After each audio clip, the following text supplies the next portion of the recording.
But she did a presentation. And it's like absolutely terrifying, but it's like, it's a really great presentation. It's like very clear information. It's very straightforward and it's absolutely terrifying. And Bullshit. yeah, what, because she said, she's like, how bad do you think our sea level rises? She's like, the worst in the nation, top 5. Like, okay, there we go. There It's you very go. scary. I went out and did a final inspection on the fire station and redo out there during the holiday week and I thought they did a great job. The contractor really nice. I'm like, you need some more plans. It came down about, hey, why is the generator 12 feet in the air? Like, because that's where a critical structure infrastructure has to go. Like, you want an aha moment? It's and that's right. Like, oh, well, That is scary. I'm gonna let our applicant in.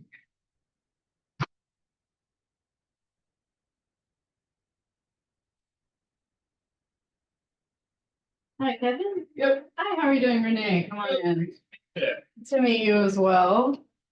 Just realized I told you about, you mentioned the slide deck and I haven't brought it up. We don't actually have the ability to share, Okay. this webinar. Okay. Um, It's So we fairly, can bring it up if you like, but I don't think that we can screen share. oh yeah, these are for Zoom, you can do it. It's fairly, Yeah, so bring it up. it's mainly just there for visual aids. It'll have the covered maps and some of the photos and all that. It's all the materials we provided, but sometimes it can be good to. Yeah, as well, but. Ready. Hi, I'm. Oh, nice to meet you. I'm Kevin Gallagher. I'm the agent for AT&T.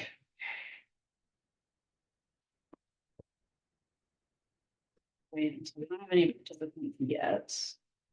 We will hold out starting until anyone. minutes. More than And what Zoom always does is in terms of great sign flaws, you haven't used it in a while and you log on, it's always like, we're gonna install some updates now. And it's a program that like you're always signing it on because you have a specific thing happening at a Right. time, so. Especially from. Just here. well, the whole like Teams Zoom hate and then the whole Microsoft Teams thing. Yeah, that thing is. Yeah, but you're right. Where I used, we were Zoom based and we're on most of our meetings. And yeah, it was working, the night before. You're like, oh, need some updates and it's like For the first one, Zoom, I assume it's compatible with my Mac, so I can have a background on. So every meeting I attend, it's, sorry, my internet's not working very well. I can't be on video, because I did not have a background that I could support yeah, being. yeah, and yeah. It's technology is here to make our lives better. Is it? That's the hope. That's the mantra. Well, we'll start right on the dot. Righty. Wow. I got a minute on my, I think this one is, that looks about, whatever the Zoom time seems to be.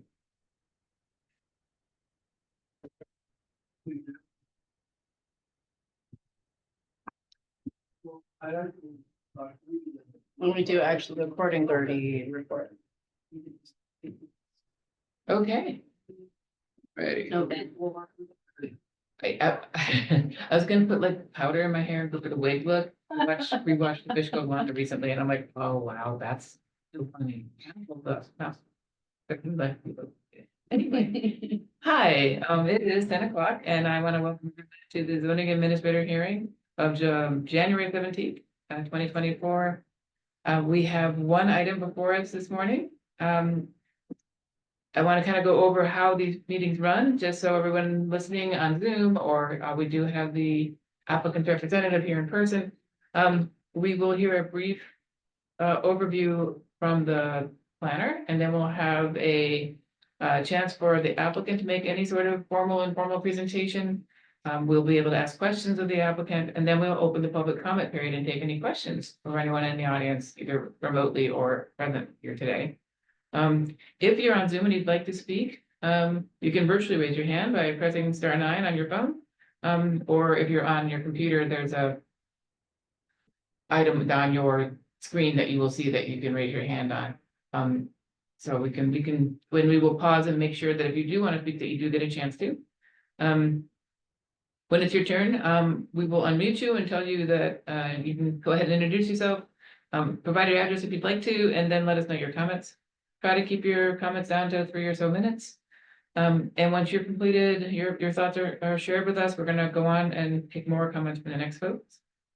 Okay, typically, just housekeeping, typically the presentation from the applicant's team is about 5 minutes.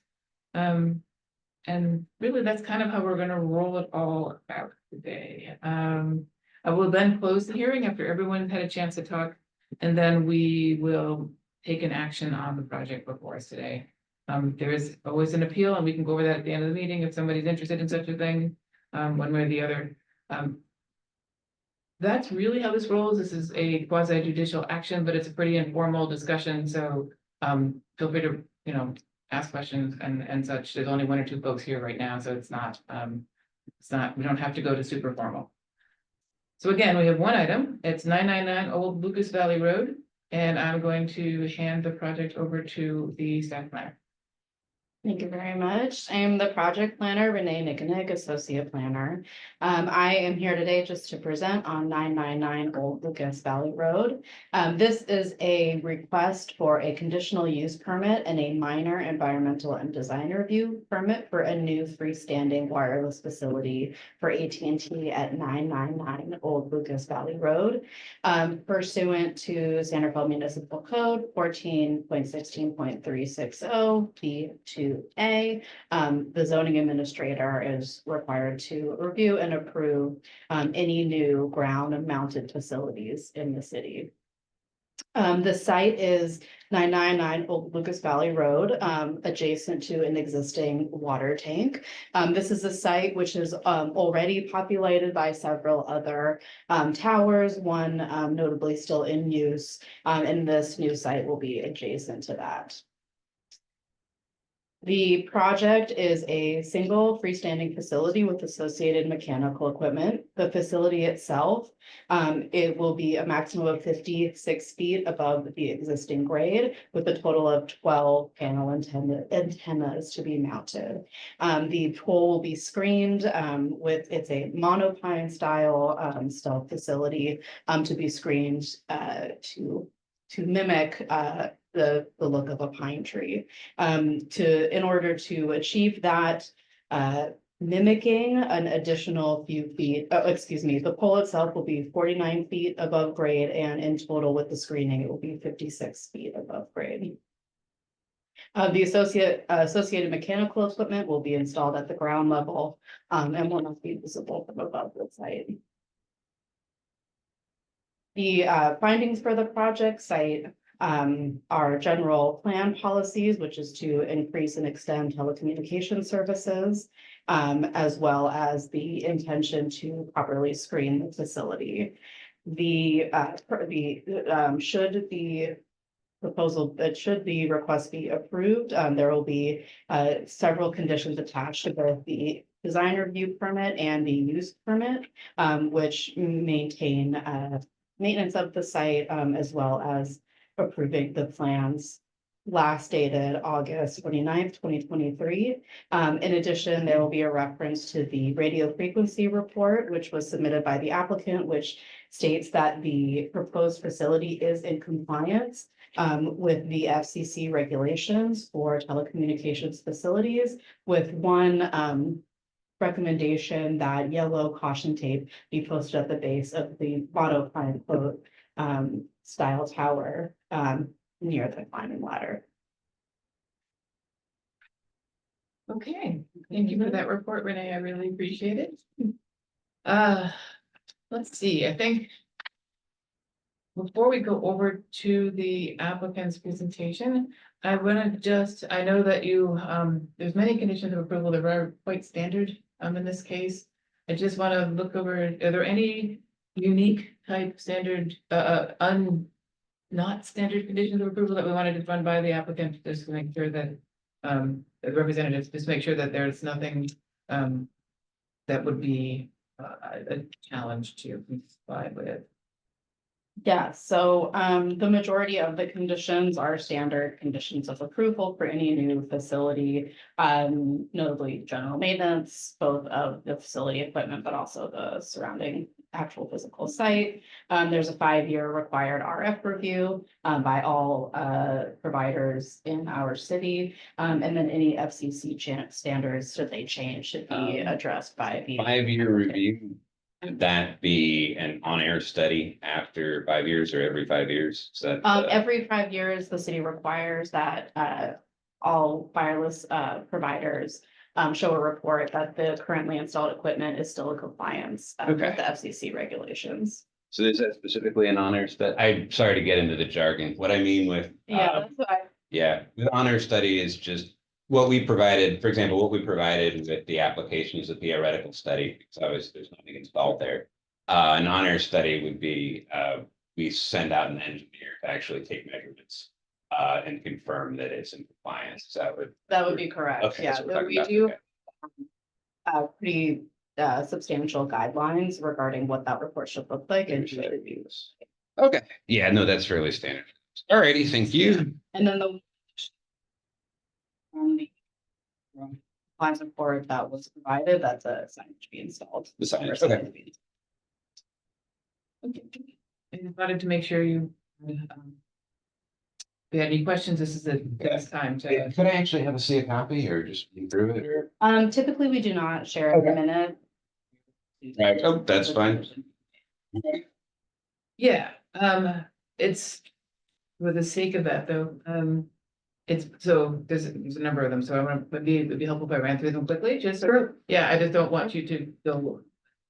So there's a standard, conditions of approval, these are well written. We have a number of standard conditions with any telecommunication application that's, they're stated in our municipal code, and we just bring them through and make them conditions. Okay, But basically, this approval is, if granted, would allow the installation, basically as submitted in August 29, 2023. So the plans would, okay, that, yeah. subject to all the applicable laws of the NFL and. Yeah, if it's stuff that's specific to the code, like so we've gone through the municipal code, the wireless code. So if those are Perfect. those standard ones, we don't need to. Yeah, go through that's pretty those. much it. Effective on January 5th, there's hours of reparation that are in standard to our code. You need to submit. We didn't use. Yeah, no, that's. Yeah, I was looking through exterior lighting, any exterior lighting to be subject to a 90-day post-installation inspection, adjustment, and ensure compliance with the municipal code, light and glare. We really want to make sure that it's performing the safety and security needs that you need it to, and is not splashing anybody else's, properties. Let's see, Renee mentioned the temporary fences, our discussion,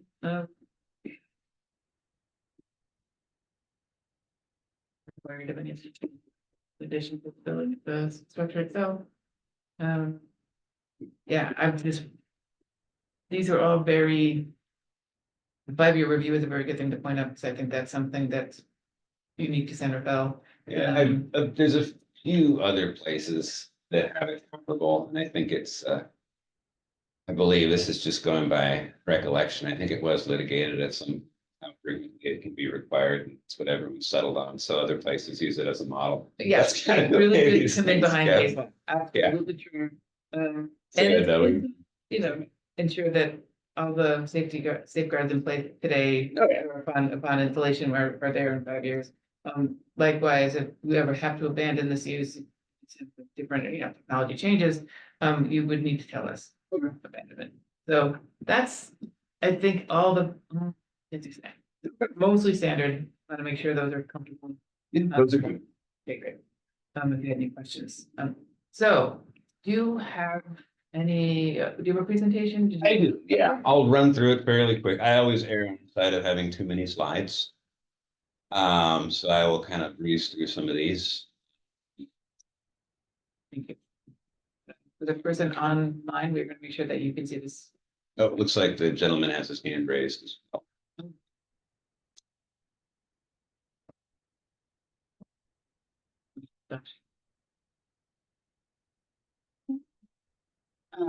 Is this a public hearing open? Or we- Well, oh, yeah, so just as a point of order, we are in the applicant's presentation, so the public hearing is open and we are taking the presentation from the applicant and then we will go back to anyone in the audience to take public comment. So I hope that addresses the concern of the person online. Yes, no, There we go. should I allow the participant to speak? Let's wait a second. Hopefully, sir, if it's okay with you, we want to just follow the agenda as was described at the beginning of the meeting. Alrighty, so my name is Kevin Gallagher. I am here with Complete Wireless Consulting on behalf of the applicant, AT&T Mobility. We're asking if the city to approve the project for a new wireless telecommunications facility at 999 Old Lucas Valley Road. Could you give me the next slide? Okay, so here's the project location. This kind of tells the story of what the goal is here. There's residential neighborhoods to the north and then to the east. To the north across Lucas Valley Road, about 800 feet away to the nearest residence in that neighborhood. And then to the east, it's about 1,100 feet to those residential neighborhoods. Those are the goals. That's what the facility is looking to cover. We've selected this location as the least intrusive means of filling this gap in coverage that exists here, as coverage is quite poor. Next slide, please. So here's the existing coverage. To walk you through the map, green is, and on the left is the existing coverage, and on the right is the coverage with the proposed facility. Green is reliable indoor coverage. Yellow is reliable in-vehicle coverage. And then blue is reliable outdoor coverage only. Wireless facilities operate by line of sight. So because of the terrain, these neighborhoods are currently both pretty well blocked from coverage. You just see a bit of outdoor coverage around the periphery. The facility, as you can see, would then cover the neighborhoods to the east and then to the north so that there would be reliable in-building coverage. Next slide, please. There was a question on from staff as to what a facility would look like at 36 feet. That is the zone height, the ordinary building zone height. As you can see, when you go down to 36 feet, you lose all in-building coverage basically of the neighborhoods across the street and most of the in-building coverage of the neighborhoods to the east. And then also a lot of the in-vehicle coverage further along on Lucas Valley Road, and then to the roads up in the northeast as well. So it's a very dramatic drop off. I'd say you lose the majority of the coverage under the site would be provided. So as designed, that's the minimum functioning height to kind of meet this objective here. Next slide, please. Here's the actual location here. You can see there is the water tank zoomed in. We are just to the north. I've got an excerpt from our site plan here. To kind of give you an idea, the AT&T, the new compound is there in blue. And then the red outlines the existing structures. The existing T-Mobile facility is that little red square in the upper right. So we're going nearby. We have worked with both the water district and then through the water district T-Mobile to ensure there's no interference caused between the facilities. And then it's been placed so that there's no interference with the operation of the water tank and access to the property. It's out of the way so that it will not interfere in an unused area that's actually elevated a bit with terrain, as you can kind of see there. Next slide, please. And also, if there are questions in here that you have something that I'm missing, please feel free to interrupt. I'm kind of in formal planning commission mode, I suppose, at present. This is just a facility. staff, Renee has already kind of noted the height, the 56 feet total height, 49 feet to the top of the antennas. That additional bit is so that it actually mimics the silhouette of a pine tree. Otherwise, it looks like a toilet brush. And then it stands out. You immediately clock it as artificial. It doesn't blend with the terrain. So the ground equipment, including the generator and the shelter, are down there at the base. Next slide, please. Now just going to run through some photo sims. The first one, the second one, the third one, the fourth, those are the locations. Here you can see it there. It is peaking above the foliage, the top of it, but it does blend fairly well. Next slide, please. We've got another one where, again, it is seeing just a little bit over it. You can actually, from this angle, also see the that little slim thing next to it is the T-Mobile facility.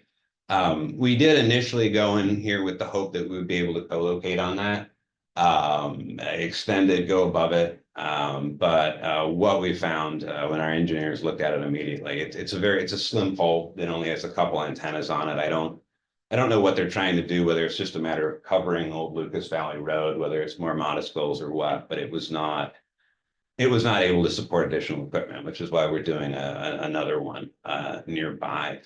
Next slide, please. Here is a view from Old Lucas Valley Road. Again, this is probably the worst angle in terms of the prominence of it. But you can again see it is the foliage, so it's not going to immediately jump out as unnatural, but you will notice it from that particular angle. Next slide. And then here's another one. This is really part of the reason why we need the height that we're proposing here. As you can see, you can't really see it. It doesn't peek over, but this is what's needed to cover the full distance. This is the furthest view on one of the thoroughfares, Idleberry Road across Old Lucas Valley Road. Next slide, please. Here then is the zoning. This kind of tells the story as well as to why we need to be on this particular property. The yellow is all residential with the city setbacks. It is 200 feet or 3 times the tower height, whichever is greater. So that takes out all of the residential area and a good deal of the open space. Most of that is, of course, bare hills with trail. This is kind of the one secluded existing utility spot that is well screened. So it's far and away the least intrusive place to put a site. And then outside of San Rafael, and in the county has similar rules with residential setbacks. So building something further up and further away would not be viable. And it would also then lose all of the coverage that's provided to the, because we'd run into terrain stuff again for the San Rafael neighborhoods. Next slide, please. That about does it for the presentation. Just to quickly run through the findings. That is in accordance with the general plan as an open space district with a utility use.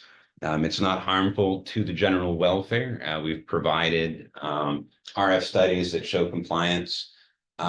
We looked at this very carefully just because of the top of the water tank is nearby, but so that we ensured that that also will be in compliance, even on top of the water tank, which is fairly close by. It does not.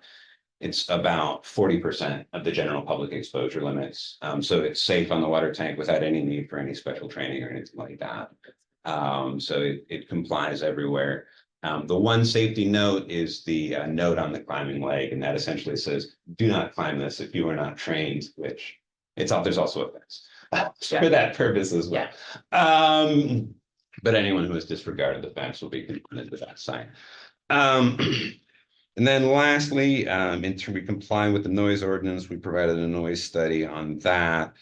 And in terms of the wireless code, the preference for developed non-residential sites. This is a developed non-residential site. Greater height than the zone limit is allowed if it can be shown that the exposure, the RF exposure and the aesthetics are acceptable. And in this case, there is a very real need. A smaller site will not cover the neighborhoods.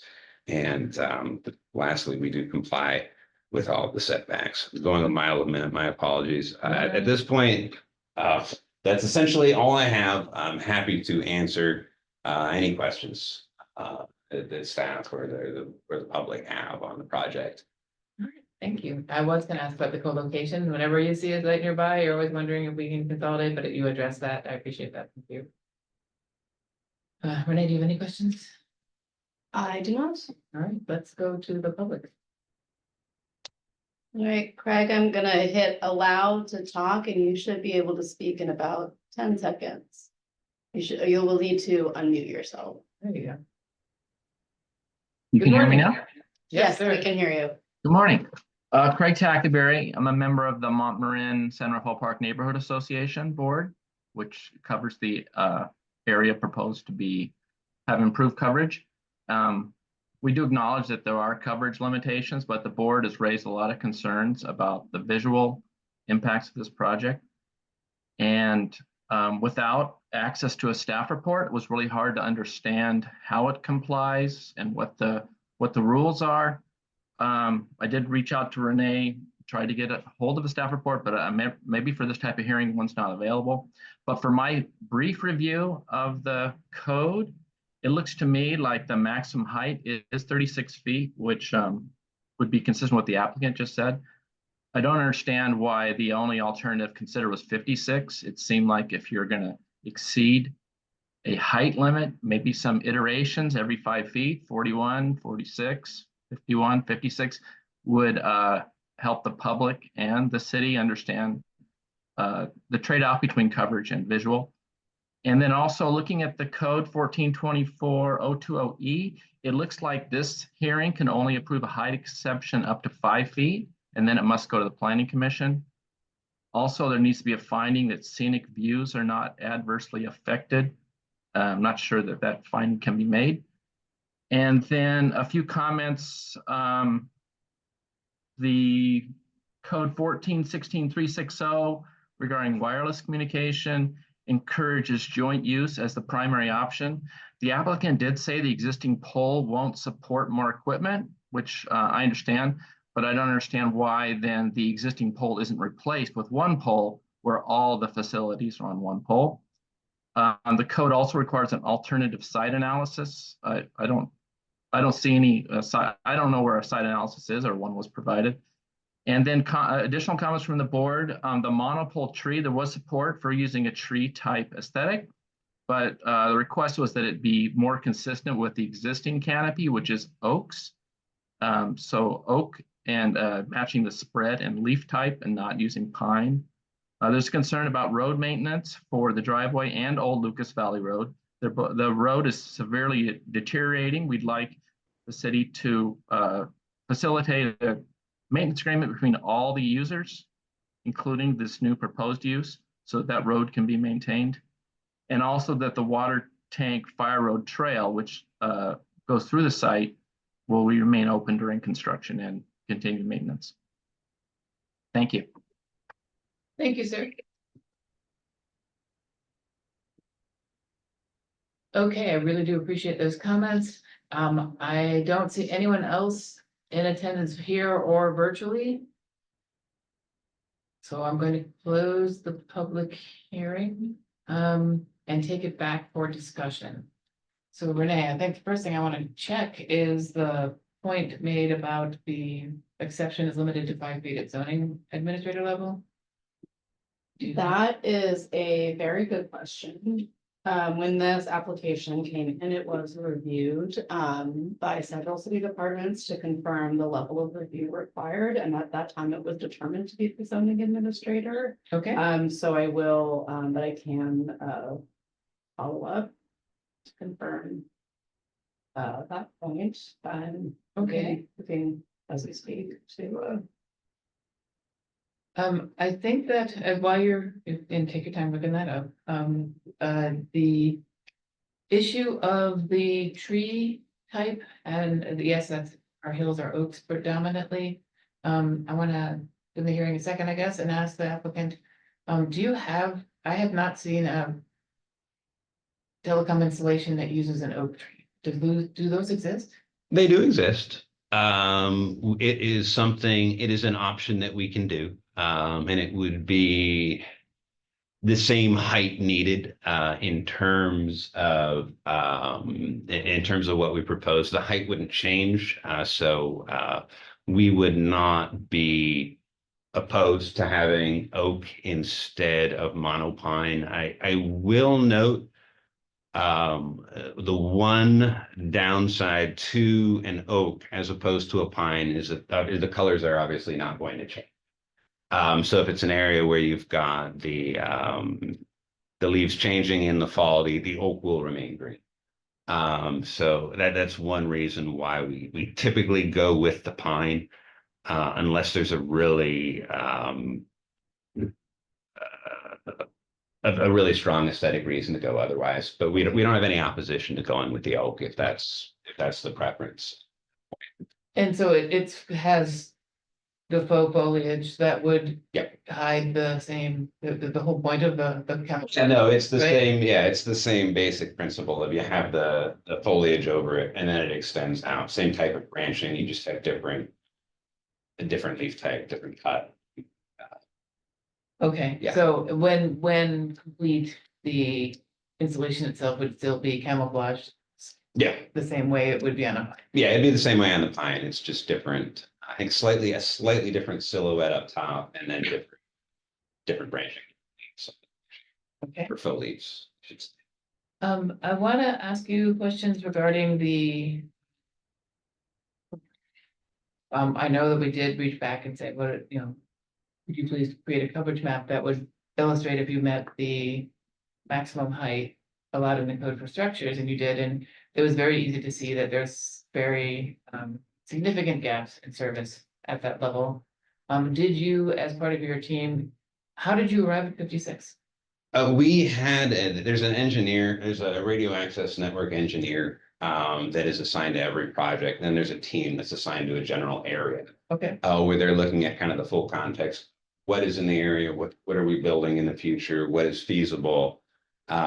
So I am not directly involved in those discussions. But what I can say is when we have a situation like this, we take it to them and we say, here are the rules that we need to abide by. Mhm.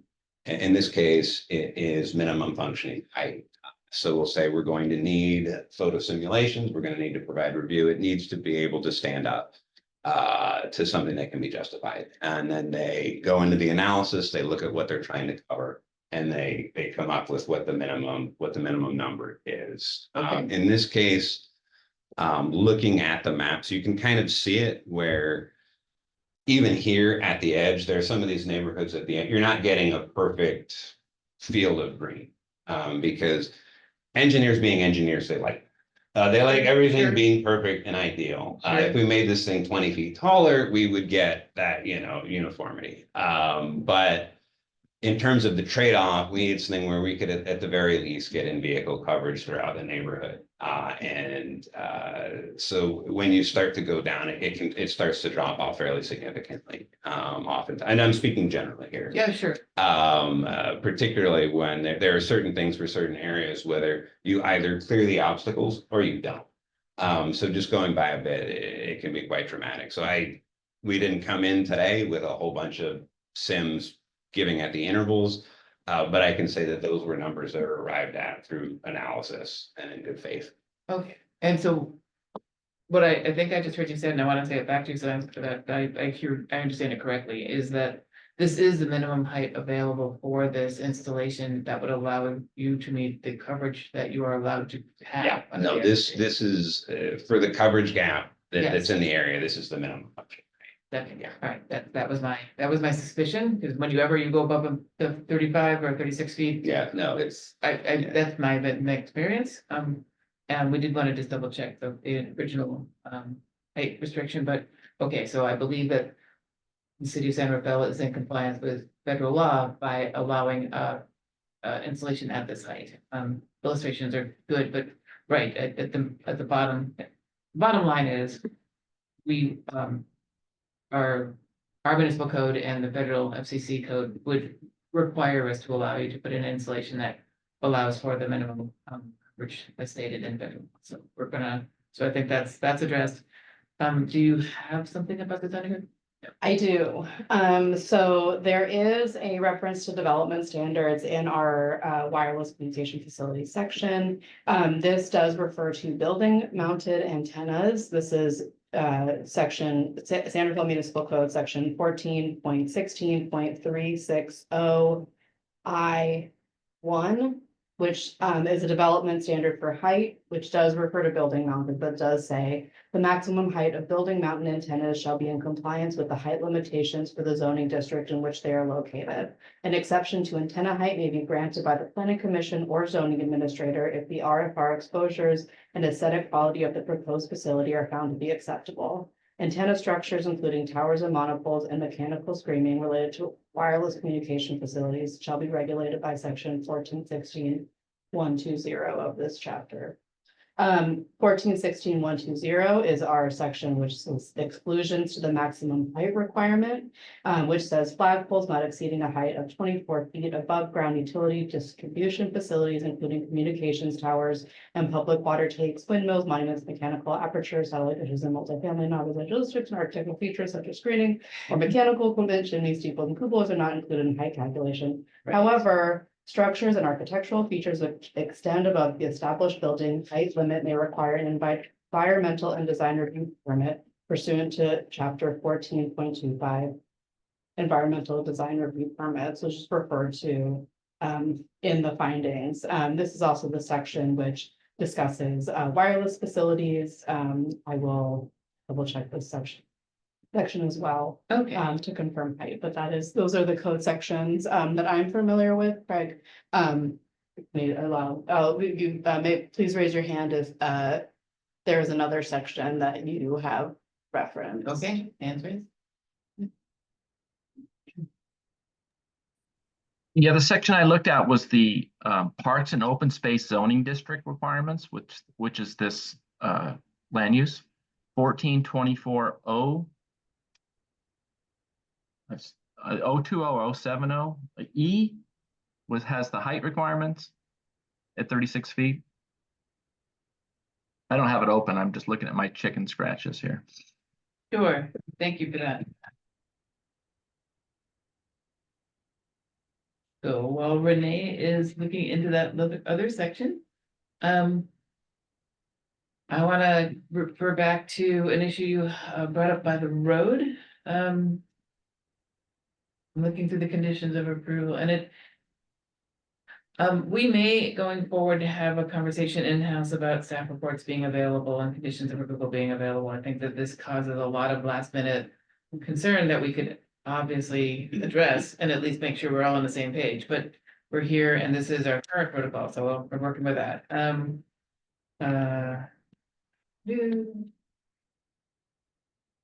looking through the conditions to see if we have any discussion. There's lots about maintenance of facility and any of the and landscaping, so that anything that this applicant is responsible for would be part of their conditions of approval would be to maintain that.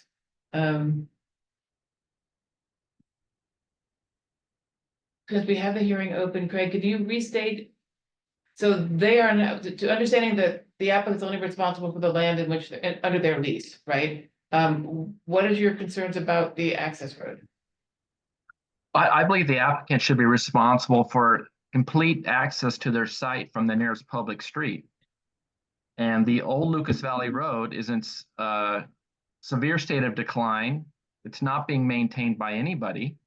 The upper slopes are collapsing and the downhill slopes are collapsing.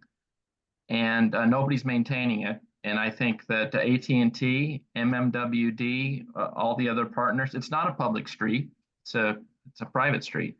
All the other users need to contribute towards maintenance. And one of them needs to take the lead. Okay, It's very I appreciate. complex. I know that it's a county road, goes through county open space, but then it goes through Jerry Russell Park. And it's a class 1 bike facility designated in your master plan. And it's in severe need of maintenance. And adding more trucks for this project, it seems like it's time to straighten this out. Okay, thank you for restating that. I appreciate that. Renee, do you have?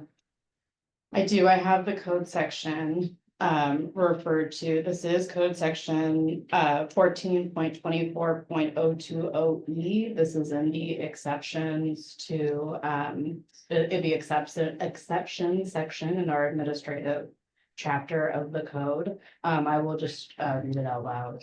Please. It says height in all non-residential zoning districts.